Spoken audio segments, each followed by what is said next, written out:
नमस्कार, आप देख रहे हैं राष्ट्र प्रथम। मैं हूं जिगर। हमारा उद्देश्य है राष्ट्र से स्नेह, राष्ट्र का सम्मान।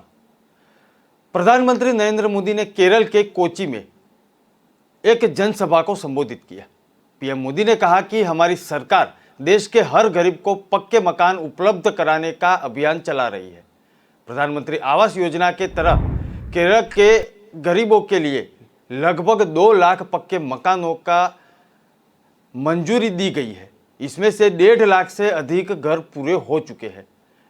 इसके साथ ही उन्होंने कहा कि आज़ादी का अमृतकाल भारत के विकसित राष्ट्र बनाने के संकल्प पर काम कर रहा है। इससे केरल के लोगों की बड़ी भूमिका है। सबका साथ, सबका विकास, सबका विश्वास और सबका प्रयास के मंत्र पर भाजपा संकल्पों को सिद्धि में बदल रही है। इसके साथ ही प्रधानमंत्री ने कहा कि केंद्र सरकार केरल के हर जिले में कम से कम एक मेडिकल कॉलेज खोलने के लिए काम कर रही है। इससे केरल के युवाओं को बहुत फायदा होगा। आधुनिक बुनियादी ढांचे को विकसित करने के लिए भाजपा सरकार केरल में कई परियोजनाओं पर लगभग 1 लाख करोड़ रुपए खर्च कर रही है। प्रधानमंत्री ने कहा कि पूरे देश में जहां जहां भाजपा की सरकार है वहां विकास की रफ्तार तेज है। इसकी वजह है केंद्र और राज्य में डबल इंजन वाली सरकार। यही सरकार केरल के विकास को नई ऊंचाइयों तक ले जाने के मदद में आगे बढ़ा रही है। इसके साथ ही प्रधानमंत्री ने कहा कि हमारी सरकार गरीबों को उपलब्ध घर कराने के लिए काम कर रही है। प्रधानमंत्री आवास योजना के तरह केरल में 2 लाख घरों को मंजूरी दी गई है। 1.5 लाख से अधिक घरों को पूरा किया जा चुका है।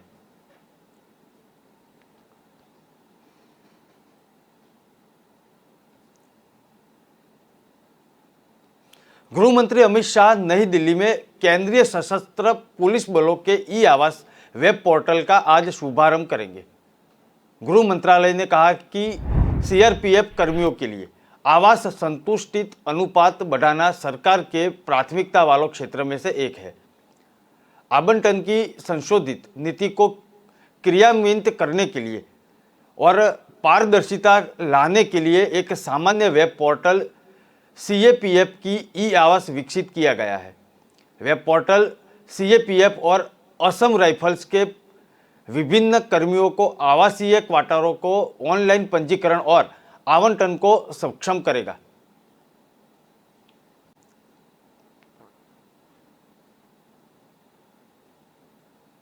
विदेश मंत्री एस जयशंकर ने उज्बेकिस्तान के स्वतंत्रता दिवस पर बधाई दी। जयशंकर ने ट्वीट किया कि कार्यवाहक वित्त मंत्री व्लादिमीर नोवेल सरकार और उज्बेकिस्तान के लोगों को उनकी स्वतंत्रता की वर्षगांठ पर बधाई। हम हमारे करीबी द्विपक्षीय और बहुपक्षीय सहयोग को जारी रखेंगे। भारत उज्बेकिस्तान संबंध इतिहास में बहुत गहरे और पिछले कुछ वर्षों से लगातार अच्छी प्रगति कर रहे हैं। अपनी स्वतंत्रता के बाद उज्बेकिस्तान की राज्य संप्रभुता को स्वीकार करने वाले पहले देशों में से एक था। बता दें कि जैसे ही यूएसएसआर के विघटन की घटनाओं का खुलासा हुआ, तब उज्बेकिस्तान के सर्वोच्च सोवियत के तत्कालीन अध्यक्ष भारत का दौरा कर रहे थे। द्विपक्षीय संबंधों में राजनीतिक और रणनीतिक मुद्दे, रक्षा और सुरक्षा, व्यापार और निवेश, ऊर्जा, कृषि, विज्ञान और प्रौद्योगिकी, शिक्षा और लोगों के बीच संबंध शामिल है। उनका प्रबंधन एक मजबूत तंत्र के माध्यम से किया जाता है, जिसमें से एक अंतर सरकारी आयोग शामिल है जो व्यापार और आर्थिक संबंधों और विदेश कार्यालय परामर्श की देखरेख करता है। भारत ने व्यापार, निवेश, शिक्षा, नागरिक उड्डयन, पर्यटन, विज्ञान और दूरसंचार, कृषि और आईटी जैसे क्षेत्र में समझौते प्रोटोकॉल पर हस्ताक्षर किए हैं। भारत और उज्बेकिस्तान के बीच व्यापार संबंध हस्ताक्षरित व्यापार और आर्थिक सहयोग समझौते द्वारा शासित होते हैं। कोविड-19 के बावजूद पिछले कुछ वर्षों में दोनों देशों के बीच बातचीत और व्यापार में बढ़ोतरी हुई है।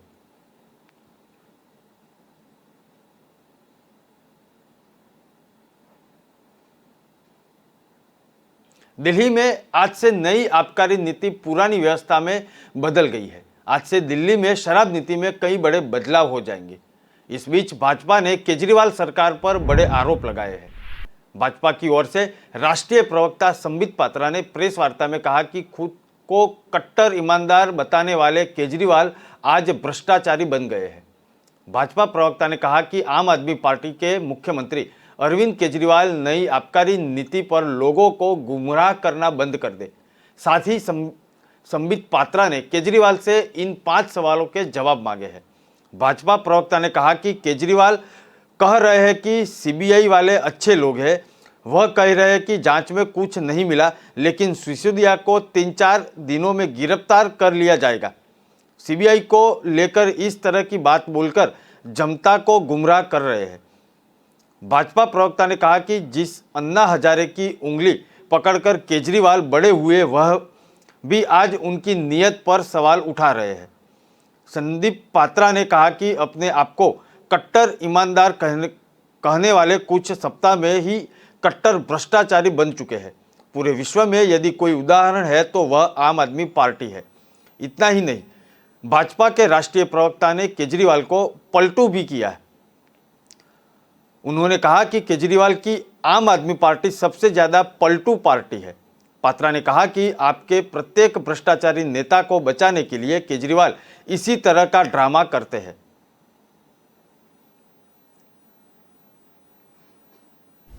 अरविंद जी, डे 1 से जो हमारे प्रश्न थे आज भी वही प्रश्न है। प्रश्न दिल्ली के आबकारी नीति को लेकर, प्रश्न दिल्ली के शराब नीति को लेकर थे। क्या प्रश्न थे अरविंद जी? प्रश्न नंबर 1 जो भारतीय जनता पार्टी पहले दिन से पूछ रही है कि क्या यह सत्य नहीं है कि रवि धवन जो उस समय एक्साइज कमिश्नर थे, उनके तत्वावधान में एक कमेटी गठित हुई। उस कमेटी ने कहा कि आबकारी नीति में, एक्साइज पॉलिसी में होलसेल का काम सरकार के पास होना चाहिए और रिटेल का काम लॉटरी के माध्यम से इंडिविजुअल को देना चाहिए और कंपनी को नहीं देना चाहिए। मगर अरविंद केजरीवाल जी, क्या कारण था कि मनीष सिसोदिया ने इस रिकमेंडेशन को नहीं माना और होलसेल का काम अपने यारों को, अपने मित्रों को दिया?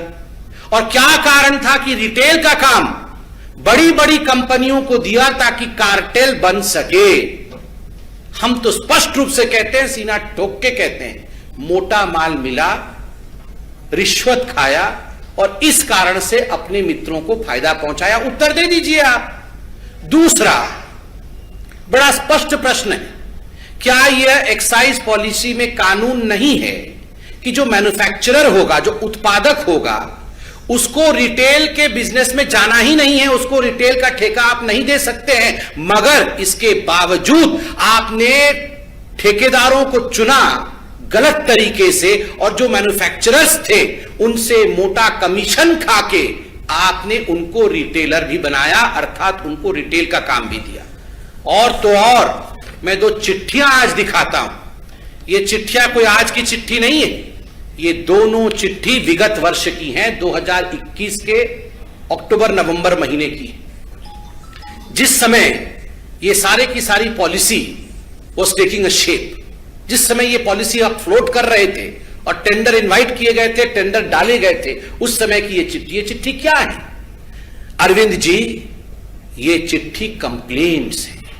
किसके कंप्लेंट है? लोगों ने कंप्लेंट किया, एक्साइज विभाग को कंप्लेंट किया कि फलानी फलानी कंपनी ब्लैक लिस्टेड है, कर रहे थे। और बंधुओं, सबसे पहली बार 4000 साल मानव का इतिहास है। आज अरविंद जी ने बताया 4000 साल मानव का इतिहास है। 4000 साल मानव के इतिहास में पहली बार ऐसा हुआ है, बोतल तो ज्यादा बिके हैं, पैसा कम आया है। पहले जितने बोतल बिकते थे उससे डबल बोतल बिक गए, मगर पैसा आधा आया। ऐसे कैसे हुआ? यह मनुष्य के इतिहास में 4000 साल में अरविंद जी पहली बार हुआ है। इसका जवाब कौन देगा? इसका जवाब नहीं देंगे आप। जब हम एक्साइज पॉलिसी पे पूछ और बोल रहे थे कि अब जिस दिन मनीष सिसोदिया जी अरेस्ट होंगे, इनको सीबीआई वाले कान में बोल के गए थे कि अरेस्ट होने वाले हैं, कि जिस दिन मनीष सिसोदिया जी अरेस्ट होंगे 3-4 दिन के अंदर, तो गुजरात में इनका वोट प्रतिशत बढ़ के 6% हो जाए।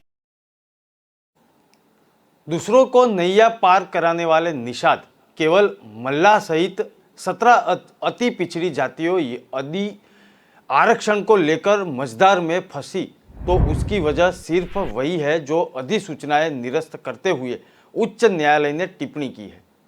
चुनाव के इर्द गिर्द यही अधिकार से परे जाकर अधिसूचनाएं सिर्फ 13% आबादी के वोट के लिए जारी की गई। इन्होंने आस भले ही बंधाई लेकिन सफलता का किनारा मिलना ही नहीं था। इस तरह सपा का दाव एक बार फिर मात खा गया है और गेंद अब भाजपा सरकार के पाले में है। उत्तर प्रदेश में सर्वाधिक लगभग आबादी पिछड़ा वर्ग जो है उसमें अलग अलग जातियों पर अलग अलग राजनीतिक दलों का प्रभाव है। ऐसे में 17 अति पिछड़ी जातियों ऐसी है जिसमें पाले में खींचने का प्रयास दल करते रहे हैं। पिछड़ा वर्ग के नेता के रूप में सपा संरक्षक मुलायम सिंह यादव ने प्रदेश मुख्यमंत्री रहते हुए 2005 में अपना दांव चला। उन्होंने इन 17 जातियों को अनुसूचित जाति की सूची में शामिल करने का निर्णय लिया, जिस पर हाईकोर्ट ने रोक लगा दी थी। बाद में यूपी सरकार ने उस निर्णय को वापस ले लिया। प्रदेश में जब बसपा प्रमुख मायावती की सरकार बनी तो उन्होंने भी इन जातियों के आरक्षण के संबंध में तत्कालीन केंद्र की कांग्रेस सरकार को पत्र लिखा था, लेकिन वह मामला अटक गया था। दरअसल वह 17 जातियों को आरक्षण देने के पक्ष में थी लेकिन वो चाहती थी कि दलितों के आरक्षण का कोटा 21 से बढ़कर 25 तक कर दिया जाए। सरकारें बदल रही लेकिन आरक्षण की यही गेंद रह रह कर उछलती रही थी। अखिलेश यादव की समाजवादी सरकार बनी तो वो 2016 को विधानसभा चुनाव से ठीक पहले उन्होंने 2 अधिसूचनाएं जारी की थी। उस पर भी उच्च न्यायालय ने स्थगनादेश दे दिया। इसे अन्य याची ने 2017 में खत्म कर दिया गया था।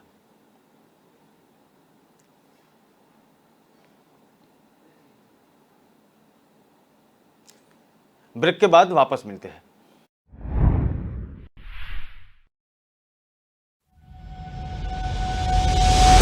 लहरों से डरकर नौका पार नहीं होती, कोशिश करने वालों की कभी हार नहीं होती। नन्ही चींटी जब दाना लेकर चलती है, चढ़ती दीवारों पर 100 बार फिसलती है। मन का विश्वास रगों में साहस भरता है।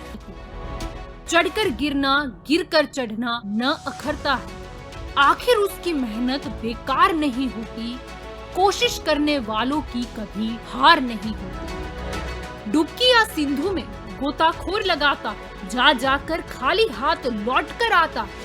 मिलते नहीं सहज ही मोती गहरे पानी में, बढ़ता 2 गुना उत्साह इसी हैरानी में। मुट्ठी उसकी खाली हर बार नहीं होती, कोशिश करने वालों की कभी हार नहीं होती। असफलता एक चुनौती है, इसे स्वीकार करो। क्या कमी रह गई देखो और सुधार करो। जब तक न सफल हो नींद चैन को त्यागो तो, संघर्ष का मैदान छोड़कर मत भागो तो। कुछ किए बिना ही जय जयकार नहीं होती, कोशिश करने वालों की कभी हार नहीं होती। कुछ नया करो।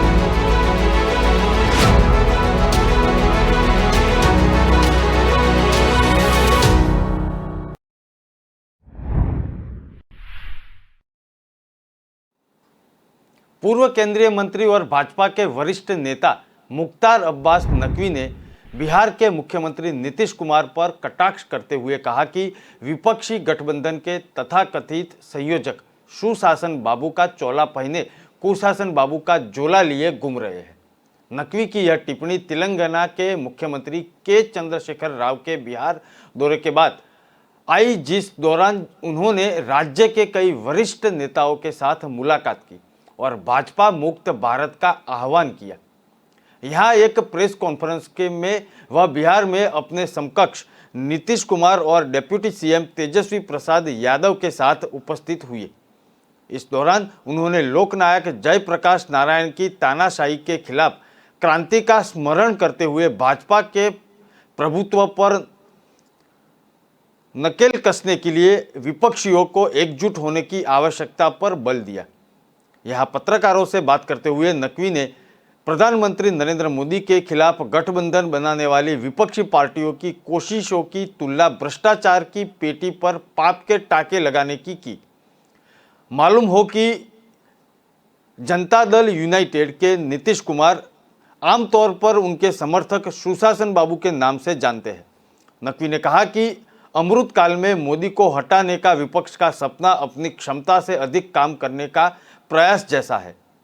अमृतकाल ईमानदार और मेहनती लोगों का त्योहार है, लेकिन इसी के साथ यह पापियों और पाखंडियों के विनाश का भी वक्त है। मालूम हो कि अमृतकाल एक ऐसा शब्द है जिसका उपयोग भाजपा सरकार अक्सर करती है।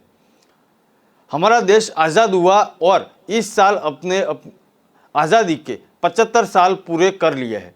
सरकार ने अब से लेकर 2047 के बीच में समयावधि को अमृतकाल का नाम दिया है। इस दौरान देश की स्वतंत्रता के 100 वर्ष पूरे होने का जश्न मनाया जाएगा।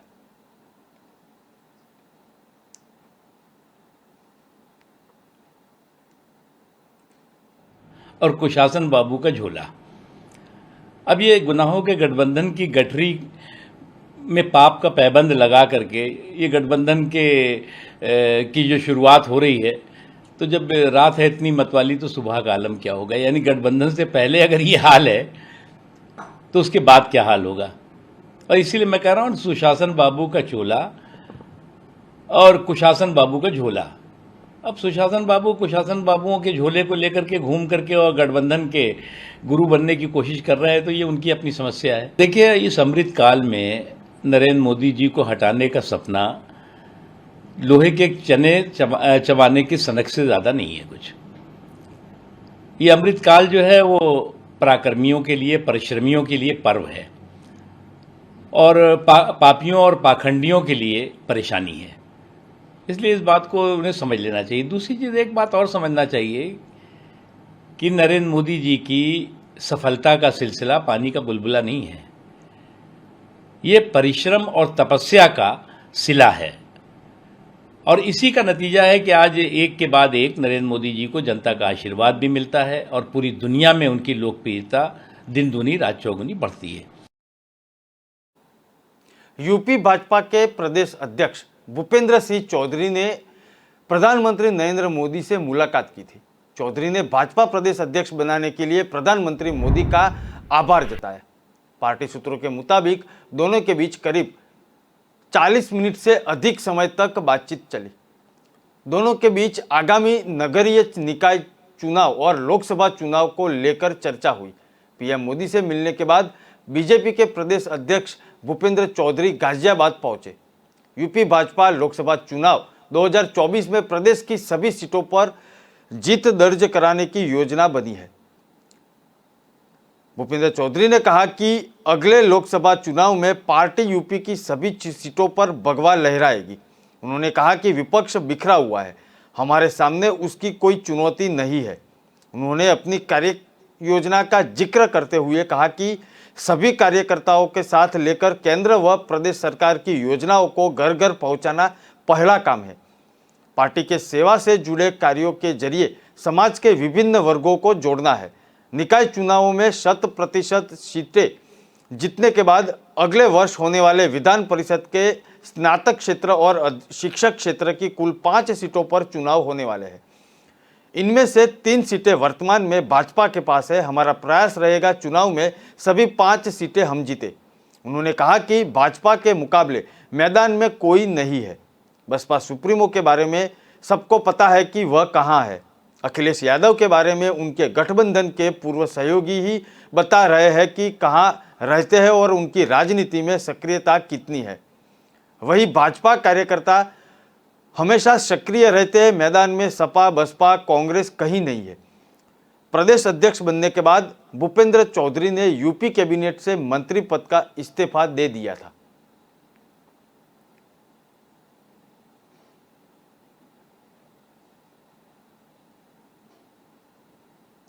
कैंसर के खिलाफ जंग में देश को आज कारगर हथियार मिल चुका है। कैंसर की रोकथाम के लिए देश में पहली वैक्सीन लॉन्च की गई है।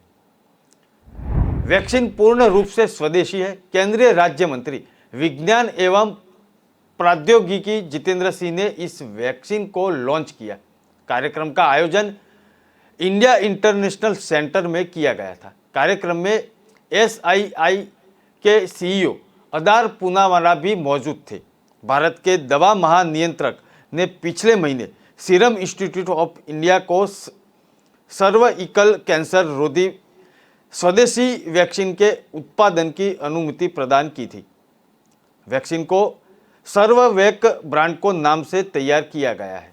National technical advisory group on immunisation और कोविड कार्य समूह के अध्यक्ष डॉक्टर NK अरोड़ा ने कहा कि भारत में निर्मित वैक्सीन को लॉन्च करना एक गौरवपूर्ण अनुभव है। उन्होंने कहा कि भारत में निर्मित वैक्सीन को लॉन्च करना रोमांच से भरा हुआ है। मुझे इस बात की खुशी है कि हमारी बेटियां और पोतियां इस बहुप्रतीक्षित वैक्सीन को अब प्राप्त कर पाएगी। यह वैक्सीन सभी तरह के लक्षित HPV के खिलाफ बहुत ही प्रभावी पाई गई है। यह सभी डोज और आयु समय में की तुलना में 1000 गुना ज़्यादा एंटीबॉडी बनाती है।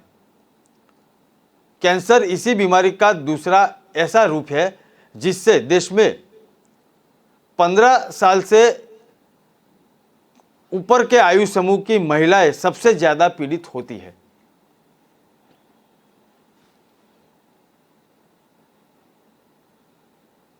दिल्ली के मुख्यमंत्री अरविंद केजरीवाल ने उप मुख्यमंत्री मनीष सिसोदिया के खिलाफ CBI की छापेमारी को लेकर भारतीय जनता पार्टी पर तीखा हमला किया। केजरीवाल ने कहा कि आम आदमी पार्टी को नुकसान पहुंचाने के लिए भारतीय जनता पार्टी ने यह योजना बनाई थी, लेकिन यह फेल हो चुकी है, उल्टा भाजपा पर भारी पड़ गई है। केजरीवाल ने कहा कि जब से मनीष सिसोदिया के खिलाफ CBI की छापेमारी हुई है, उसके बाद गुजरात में आपका 4% वोट बढ़ गया है। अगर सिसोदिया को गिरफ्तार किया गया तो वोट फीसदी 6% तक बढ़ जाएगी। गुजरात में इस साल विधानसभा चुनाव होना है। केजरीवाल ने कहा कि CBI ने मनीष सिसोदिया के घर पर छापा किया था। CBI की टीम उनके गांव गई, बैंक लॉकर गई, लेकिन कुछ भी नहीं मिला। सिसोदिया के खिलाफ फर्जी केस दर्ज किया गया है। उन्होंने इसका स्वागत किया और मानहानि का केस दर्ज करने की धमकी नहीं दी।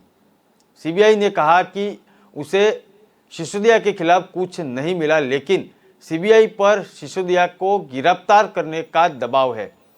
क्या मैं कुछ भी गलत कह रहा हूं? अगर मैं कुछ और अस्पताल खोलना चाहता हूं, भाजपा विधायकों को खरीदने में 20 करोड़ से ज्यादा खर्च कर रही है।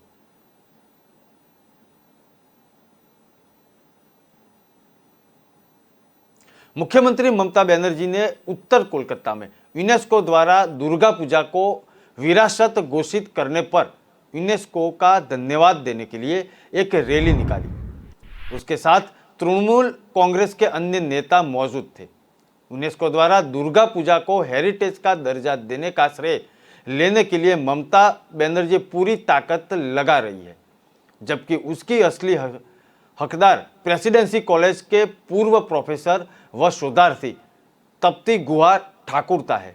ममता बनर्जी बेवजह श्रेय ले रही है, यह आरोप भाजपा के प्रदेश अध्यक्ष सुकांत मजमूदार ने लगाए।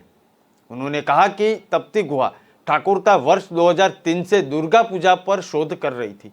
उन्होंने व्यक्तिगत प्रयास से यूनेस्को से मान्यता दिलाने के लिए संपर्क किया था। मान्यता लेने के लिए उन्होंने यूनेस्को का फॉर्म भरने के साथ 20 चुनिंदा तस्वीरें एवं वीडियो मेल किया था। Calcutta centre for studies in social science निर्देशक की हैसियत से उन्होंने ऐसा किया था। उनके इन प्रयासों को केंद्र सरकार के संस्कृति मंत्रालय ने मंजूरी दी थी, तभी उनका फॉर्म स्वीकार्य हुआ था। महारैली में सबसे आगे ममता बनर्जी चल रही है। उनके साथ तृणमूल कांग्रेस के कई नेता और बंगाल के मंत्री हैं। सड़क के दोनों ओर लोगों की भारी भीड़ उमटी है। इससे पहले ममता बनर्जी ने ट्वीट किया था कि दुर्गा पूजा एक ऐसी भावना है जो हमें संकीर्ण सोच से बाहर निकालती है, एकता के सूत्र में बांधती है, कला को आध्यात्म से जोड़ती है। दुर्गा पूजा को सांस्कृतिक विरासत का दर्जा और इसमें सम्मिलित सभी लोगों को श्रम से सम्मान देने के लिए हम यूनेस्को का धन्यवाद करते हैं।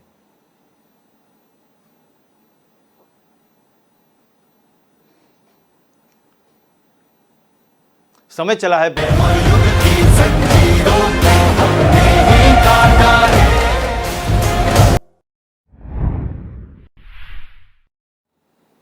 कांग्रेस मुख्यालय राजीव गांधी भवन शिमला में आयोजित प्रेस वार्ता में छत्तीसगढ़ के मुख्यमंत्री भूपेश बघेल, पार्टी के प्रदेश प्रभारी राजीव शुक्ला और प्रदेश अध्यक्ष प्रतिभा सिंह सहित अन्य वरिष्ठ नेताओं ने राज्य में कांग्रेस सरकार बनने के 10 दिन में पुरानी पेंशन बहाल करने और दिसंबर 2022 से ही घरेलू उपभोक्ता के 300 यूनिट निःशुल्क बिजली देने की घोषणा की।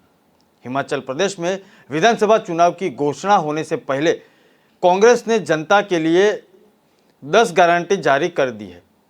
प्रदेश कांग्रेस मुख्यालय राजीव गांधी भवन शिमला में आयोजित प्रेस वार्ता में छत्तीसगढ़ के मुख्यमंत्री ने कहा कि पार्टी ने कांग्रेस सरकार बना के 10 दिन में पुरानी पेंशन बहाल करने और घरेलू उपभोक्ता के 300 यूनिट निःशुल्क बिजली देने की घोषणा की है। बघेल और शुक्ला ने वित्तीय प्रबंधन का अध्ययन करने के बाद हाईकमान के निर्देश अनुसार गारंटी कार्ड देने का बड़ा दांव खेला है। दोनों नेताओं ने कहा कि छत्तीसगढ़ और राजस्थान में कांग्रेस सरकारों ने सभी घोषणाएं पूरी की है। हिमाचल में भी निर्धारित समय में गारंटी लागू की जाएगी। हिमाचल का संकल्प कांग्रेस ही विकल्प नाम से गारंटी कार्ड जारी करते हुए बघेल ने बताया कि प्रदेश के 5 लाख युवाओं को रोजगार और बुजुर्गों को पेंशन की गारंटी दी जाएगी। भैंस पालकों के रोजाना 10 लीटर दूध खरीदा जाएगा। जैविक खेती बढ़ाने के लिए 2 रुपये किलो गोबर खरीदेंगे। 18 से 60 वर्ष की आयु की महिलाओं को हम हर माह 1500 रुपयों की सुनिश्चित आय भी देंगे। 10-10 करोड़ रुपए का ऋण युवा स्टार्टअप के लिए दिया जाएगा। बिना किसी गारंटी और बिना ब्याज के यह ऋण दिया जाएगा। विधानसभा क्षेत्रों के लिए 680 करोड़ रुपए के बजट का प्रावधान किया जाएगा। हर बच्चे को शिक्षा देने के लिए हर विधानसभा क्षेत्र में 4 अंग्रेजी माध्यम वाले स्कूल खोले जाएंगे। मरीजों की जांच, दवा और इलाज निःशुल्क होगा। हर गांव में अस्पताल की गाड़ी भेजी जाएगी।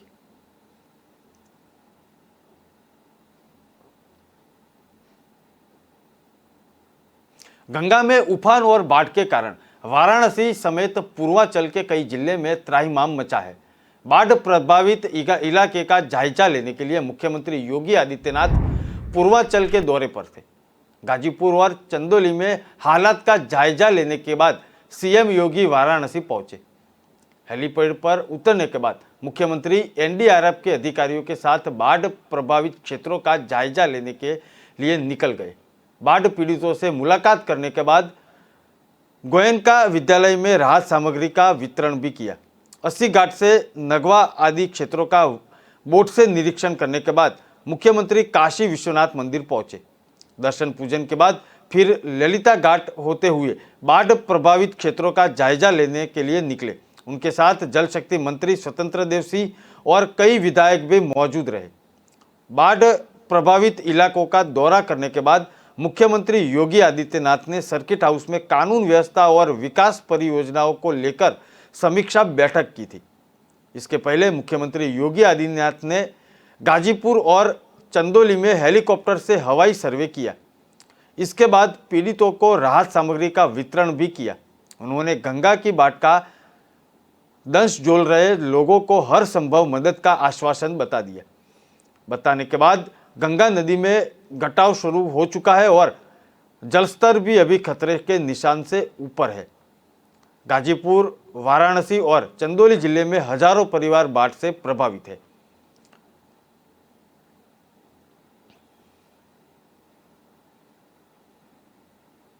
कांग्रेस में अंतर्कलह थमने का नाम नहीं ले रही।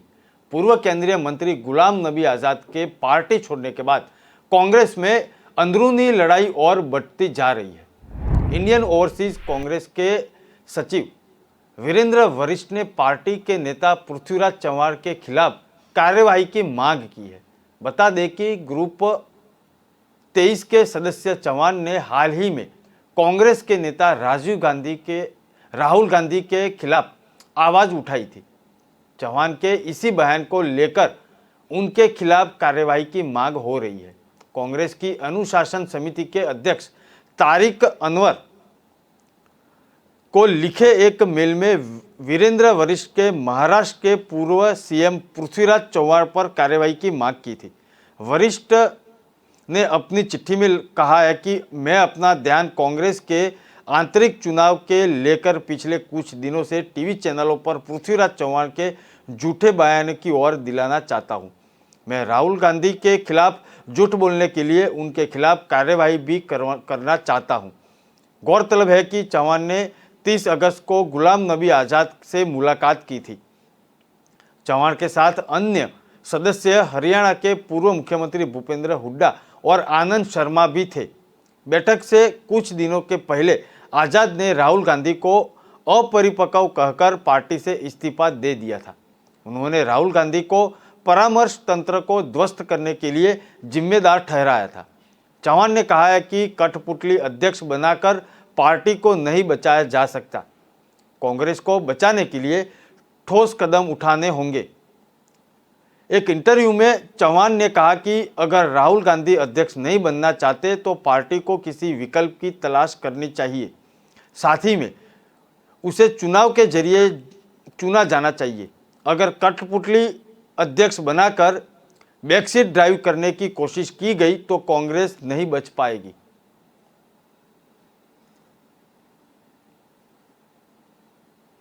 कांग्रेस के वरिष्ठ नेता जयराम रमेश ने कहा कि कांग्रेस की भारत जोड़ो यात्रा बोलने वाली नहीं बल्कि सुनने वाली होगी, जहां राहुल गांधी भाषण नहीं देंगे बल्कि समाज के विभिन्न वर्गों को सुनेंगे। राहुल गांधी तमिलनाडु से कन्याकुमारी से कश्मीर तक लगभग 35,000 किलोमीटर की पैदल यात्रा शुरू करेंगे। यह यात्रा देश के विभिन्न हिस्सों से होकर गुजरेगी और लगभग 150 दिनों में खत्म होगी। कांग्रेस महासचिव जयराम रमेश ने संवाददाताओं को संबोधित करते हुए कहा कि पार्टी का उद्देश्य भाजपा के भारत बांटने के लिए खिलाफ और भारत को एकजुट करने का है। उन्होंने कहा कि यह पार्टी द्वारा की गई सबसे बड़ी राजनीतिक लामबंदी है और गांधी के पैदल मार्च शुरू होने से पहले उसके पीछे सामाजिक ध्रुवीकरण, आर्थिक असमानता और केंद्र के साथ शक्तियों का संकेंद्रण जैसे मुद्दे हैं। रमेश ने कहा कि राहुल गांधी भाषण नहीं देने जा रहे, वह सुनने वाले हैं। रमेश ने कहा कि सभी समान विचारधारा वाले लोगों को गांधी के साथ पैदल यात्रा में शामिल होने के लिए आमंत्रित किया जा रहा है। उन्होंने कहा कि कन्याकुमारी से 7 सितंबर को एक विशाल जनसभा को संबोधित करेंगे। टीएनसीसी प्रमुख केरल अलागिरी ने कहा कि द्रमुक अध्यक्ष और तमिलनाडु के मुख्यमंत्री एम.के. स्टालिन का कन्याकुमारी में राहुल गांधी के साथ शामिल होंगे और भारतीय राष्ट्रीय ध्वज कांग्रेस नेता को सौंपेंगे। राहुल द्वारा संबोधित की जाने वाली इस जनसभा में विभिन्न गठबंधन पार्टी के नेता शामिल होने जा रहे हैं। राजनीतिक चुनौतियां हैं देश के सामने और इन चुनौतियों को मद्देनजर रखते हुए कांग्रेस पार्टी ने एक पॉलिटिकल परंतु नॉन पार्टीजान यह राजनीतिक रैली है, एक राजनीतिक यात्रा है, एक राजनीतिक पार्टी होने के नाते भारत जोड़ो यात्रा की शुरुआत हुई है। इसमें कांग्रेस नेता शामिल हैं और ये नॉन पार्टीजान है। हम अलग अलग समाज के अलग अलग वर्गों को हमने गुजारिश की है कि अगर वो संविधान में विश्वास रखते हैं और अगर वो ये मानते हैं कि आज वो संविधान खतरे में है, लोकतांत्रिक सिद्धांत जो है, लोकतांत्रिक संस्थाएं जो हैं वो खतरे में हैं, तो वो भारत जोड़ो यात्रा में शामिल हों।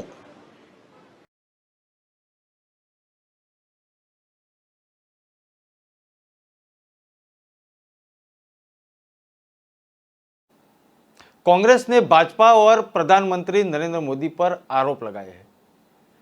वह राहुल गांधी के नेतृत्व वाली भारत जोड़ो यात्रा को पटरी से उतारने के लिए दिन रात काम करने में लगे हुए हैं। अखिल भारतीय कांग्रेस कमेटी के महासचिव जयराम रमेश ने मंगलवार को मीडिया से कहा कि वह जानते हैं कि मोदी के विभिन्न राजनीतिक दलों में कई मित्र हैं। वह दिन रात इस यात्रा को विफल बनाने के लिए प्रयासरत है। भाजपा लगातार इस यात्रा की सफलता को सुनिश्चित नहीं होने वाले के कार्यरत कर रहे हैं। कांग्रेस का महंगाई पर 5 अगस्त का प्रदर्शन कामयाब हुआ था, इसलिए भाजपा और मोदी घबरा हुए हैं। यात्रा के इस हफ्ते पहले गुलाम नबी आज़ाद के कांग्रेस छोड़ने और पार्टी में हो रही ऐसी कुछ अन्य घटनाओं को लेकर जयराम रमेश ने कहा कि लोग आएंगे, लोग जाएंगे, लोग बयान भी देंगे, लोग हम पर हमले कर सकते हैं, लोग गांधी पर हमले कर सकते हैं, इससे हम कोई फर्क नहीं पड़ता है, इसलिए यात्रा जारी रहेगी। उल्लेखनीय है कि कांग्रेस की भारत जोड़ो यात्रा तमिलनाडु के कन्याकुमारी से लेकर जम्मू कश्मीर तक चलेगी।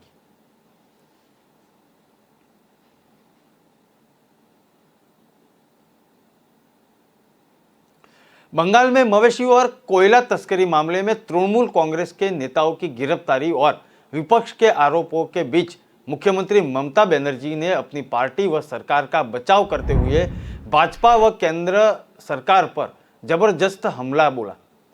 ममता ने अमित शाह का नाम लिया बिना मवेशी और कोयला तस्करी के लिए सीधे तौर पर केंद्रीय गृह मंत्री को जिम्मेदार ठहराते हुए कहा कि इसे रोकने का दायित्व केंद्र का है, यह मेरा दायित्व नहीं है।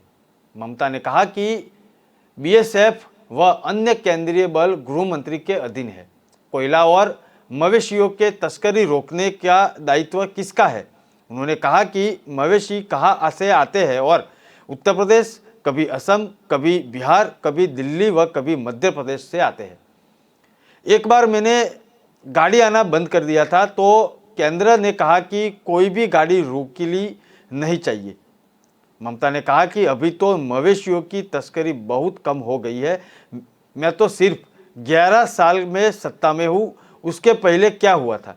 केंद्र व मीडिया की भी खबर ले ममता ने भाजपा पर लोगों को गुमराह करने का आरोप लगाते हुए कहा कि कुछ समय से के लिए बेवकूफ़ बनाया जा सकता है, लेकिन यह हर समय के लिए संभव नहीं है। उन्होंने यह भी आरोप लगाया कि तस्करी से सारे पैसे दिल्ली में जा रहे हैं और दोष हम पर मढ़ा जा रहा है। कितने दिन तक लोगों को गलत समझाएंगे? जिनका रंग कोयला है वे ही ज़्यादा कोयला करते हैं।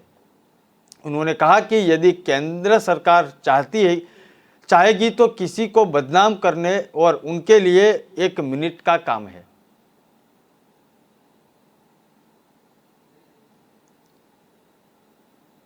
ब्रेक के बाद फिर मिलेंगे।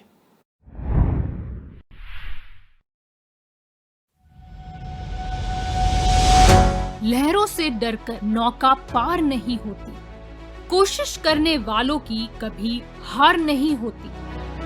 नन्ही चींटी जब दाना लेकर चलती है, चढ़ती दीवारों पर 100 बार फिसलती है।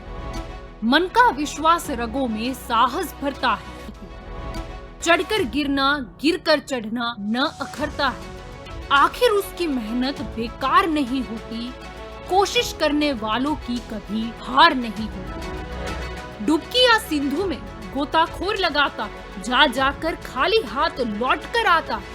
मिलते नहीं सहज ही मोती गहरे पानी में, बढ़ता 2 गुना उत्साह इसी हैरानी में। मुट्ठी उसकी खाली हर बार नहीं होती, कोशिश करने वालों की कभी हार नहीं होती।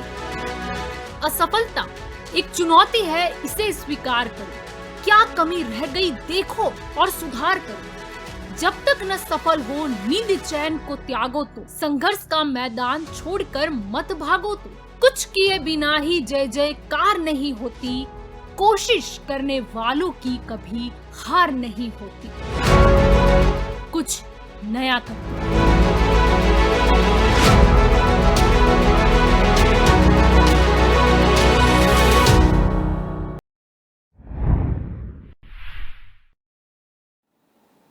जम्मू कश्मीर में गुलाम नबी आज़ाद के पार्टी बनाने से होने वाली सियासी नुकसान को थामने की कसरत में कांग्रेस जुटी है।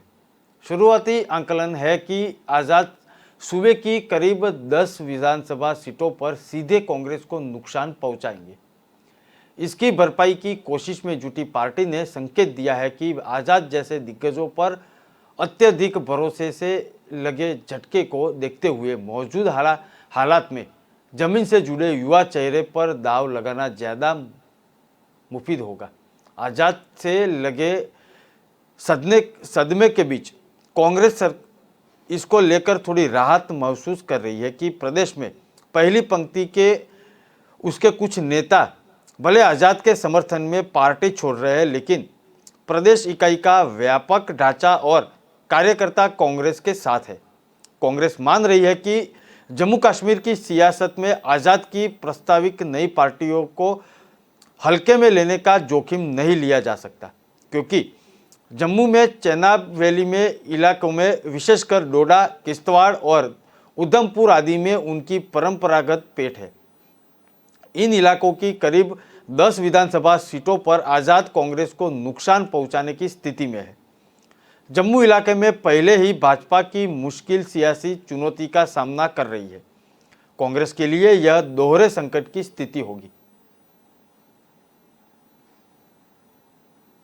मैंने शुरू में कहा कि चिट्ठी लिखने से पहले और चिट्ठी लिखने के बाद मैं 6 दिन से सुना, क्योंकि जिस पार्टी को अपने खून से, लिटरेरी खून, पसीना, ये खून पसीना तो मुहावरा है, लेकिन लिटरेरी खून देकर हमने पार्टी भेजी। ये जो आज है ये तो फालतू कहां से कौन से आया, कहीं का ईंट कहीं का रोड़ा, वो वाले आज हमारा मुकाबला करते हैं टीम। उनको अपने घर का पता नहीं और हमारे क्वेश्चन करते हैं। अब वो उनमें से 90% पैदा ही नहीं होते, वो हमें क्वेश्चन करते हैं। और मुझे अफसोस होता है कि कांग्रेस में ऐसे स्पोक्समैन हैं जिनको हमारी हिस्ट्री तो करंट हिस्ट्री है, Nehru, Gandhi, Mughal history, British history और तिलक से लेकर आज तक मालूम है। उनको तो हमारे बारे में ही मालूम नहीं है ये कौन है। तो लोग भेजते हैं क्योंकि सीनियर आदमी को मिलता नहीं। सीनियर आदमियों के पाँव पकड़ते हैं, बोलो खिलाफ। वो कहते हैं हम क्यों बोले, हम इनकी हिस्ट्री जानते हैं, फिर कहीं से पकड़ के लगाते हैं आप। राजस्थान में सत्तारूढ़ दल कांग्रेस में जारी खींचतान के बीच आला कमान से मिले संकेत को देखकर पार्टी के विधायकों को लगता है कि पासा कभी भी पलट सकता है। मुख्यमंत्री अशोक गहलोत की जगह सचिन पायलट सीएम बनाए जा सकते हैं। इसलिए वे मुख्यमंत्री का साथ छोड़कर न केवल पायलट के खेमे में जाने लगे हैं, बल्कि वे अशोक गहलोत के खिलाफ मुखर भी होने लगे हैं। राजस्थान में विधानसभा चुनाव अगले साल होने हैं। भाजपा ने चुनाव की तैयारी प्रारंभ कर दी है, लेकिन कांग्रेस में आंतरिक खींचतान से पहले ज्यादा बढ़ गई है। मुख्यमंत्री अशोक गहलोत और उप पूर्व मुख्यमंत्री सचिन पायलट के खेमे में चल रही खींचतान के बीच मंत्री और विधायक अपनी नाराजगी खुलकर जाहिर करने लगे हैं। 2020 में कांग्रेस के सियासी संकट में गहलोत के साथ रहे विधायक भी अब पाला बदलने लगे हैं। विधायक रघु शर्मा 1 महीने में 2 बार पायलट से मिल चुके हैं। कभी गहलोत के विश्वस्तों में शामिल होने खिलाड़ी लाल बेरवा ने 1 महीने में 3री बार पायलट को सीएम बनाने की मांग की है। रोहित बोहरा, दानिश अबरार एवं प्रशांत बेरवा जैसे गहलोत के खेमे के विधायक पिछले कुछ दिनों में पायलट से मिल चुके हैं। राजस्थान विश्वविद्यालय छात्र संघ चुनाव में एनएसयूआई के प्रत्याशी को हराकर अध्यक्ष बने निर्दलीय उम्मीदवार मनीष चौधरी ने पायलट के प्रति आस्था जताई है। पायलट ने मीडिया को बताते हुए कहा कि कांग्रेस आलाकमान के कहने पर प्रदेश में जब सरकार बनी तो मैंने सीएम पद छोड़ा था। ऐसे में आगे अगर किसी नेता को आलाकमान से कोई निर्देश मिलता है तो उन्हें वह निर्देश मानना होगा। उन्होंने कहा कि राजनीति में जो हो रहा है वह दिखता नहीं है। उन्होंने कहा कि अफवाहें चल रही है, उन पर ध्यान देना नहीं चाहिए। कांग्रेस का अध्यक्ष कौन बनेगा उसे लेकर इंतजार करना चाहिए।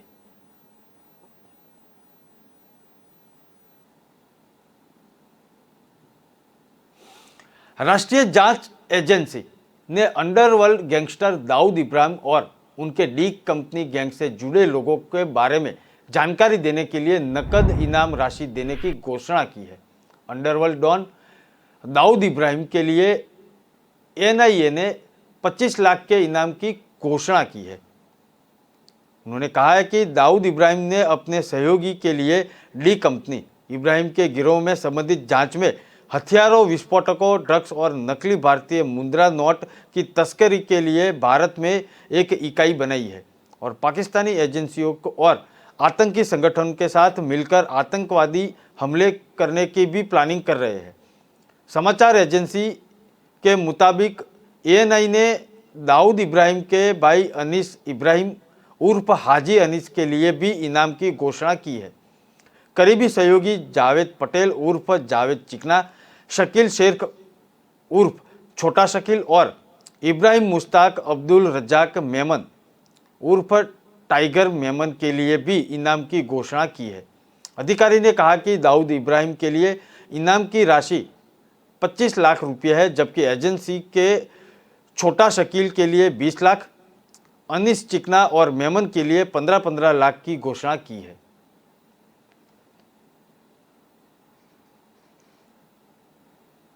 केसीआर ने नीतीश कुमार को बड़े भाई कहते हुए कहा कि नीतीश जी के साथ बातचीत हुई और एक बात पर सहमति बनी है कि किसी भी प्रकार के बीजेपी के सरकार को देश के बाहर करना है। 8 साल से नरेंद्र मोदी जी प्रधानमंत्री बने हुए हैं, लेकिन हर सेक्टर में देश का विनाश हो रहा है। देश के सभी लोग परेशान हैं। तेलंगाना के मुख्यमंत्री के चंद्रशेखर राव ने पटना में राबड़ी देवी के आवास पर राजद प्रमुख लालू यादव, बिहार की पूर्व सीएम राबड़ी देवी से मुलाकात की। इससे पहले केसीआर ने विपक्षी एकता की बात पर जोर दिया। उन्होंने इसके तरह बिहार के मुख्यमंत्री नीतीश कुमार और उप मुख्यमंत्री तेजस्वी यादव से भी मुलाकात की थी। उन्होंने देश में जारी समस्याओं के लिए केंद्र सरकार को जिम्मेदार ठहराया है। भाजपा मुक्त भारत को लेकर विपक्ष को एक साथ आना चाहिए। हालांकि संयुक्त विपक्ष के नेतृत्व और उनमें कांग्रेस की भूमिका पर उन्होंने कुछ नहीं सोचा। केसीआर ने नीतीश कुमार को बड़े भाई कहते हुए कहा कि नीतीश जी के साथ बातचीत हुई और एक बात पर सहमति बनी है कि किसी भी प्रकार में बीजेपी की सरकार को देश से बाहर करना है। राव ने आरोप लगाया कि केंद्र की गलत नीतियों के कारण व्यवसायी देश के अपने पैसा निकाल रहे हैं। उन्होंने अग्निपथ योजना को लेकर भी मोदी सरकार की आलोचना की। केसीआर ने कई साल पहले अमेरिका की यात्रा के दौरान अब की बार ट्रंप सरकार कहने वाले प्रधानमंत्री मोदी पर तंज कसा। उन्होंने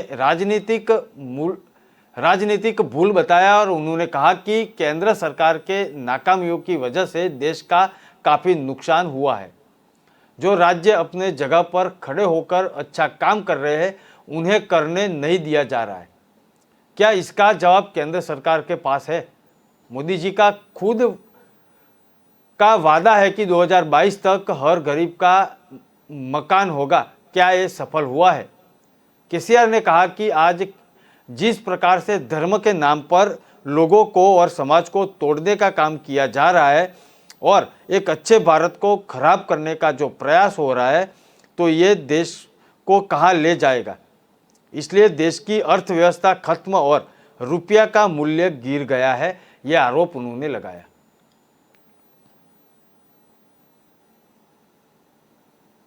भारत में नेपाल के राजदूत शंकर प्रसाद शर्मा ने कहा कि भारत और नेपाल के बीच भारत की अग्निपथ योजना के तरह गोरखा की भर्ती पर बातचीत चल रही है।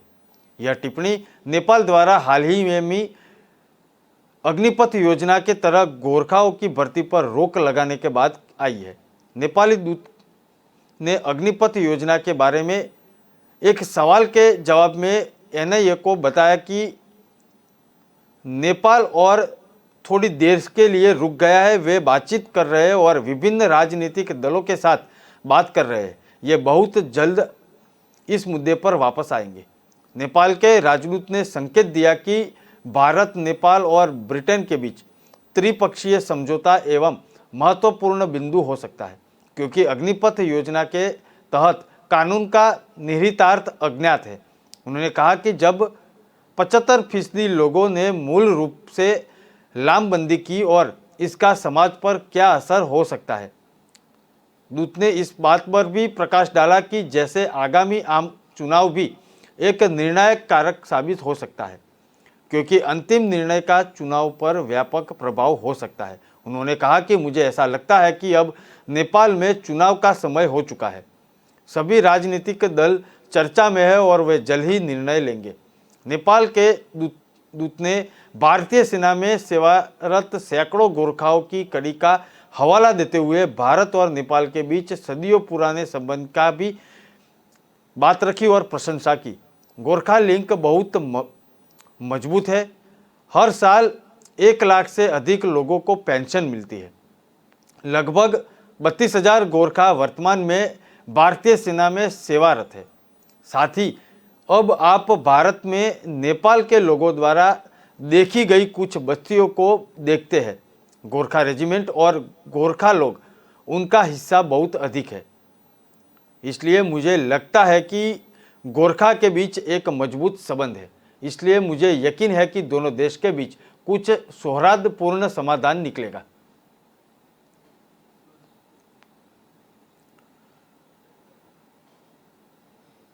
विस्तार से खबरें पढ़ने के लिए आप हमारे वेबसाइट का प्रयोग कर सकते हैं। हमारा वेबसाइट का पता है www.kalamkartavya.com। हमारी कलम ही हमारा कर्तव्य है। इस उद्देश्य के साथ खबरों को आप राष्ट्र प्रथम के साथ देखते रहिए। नमस्कार।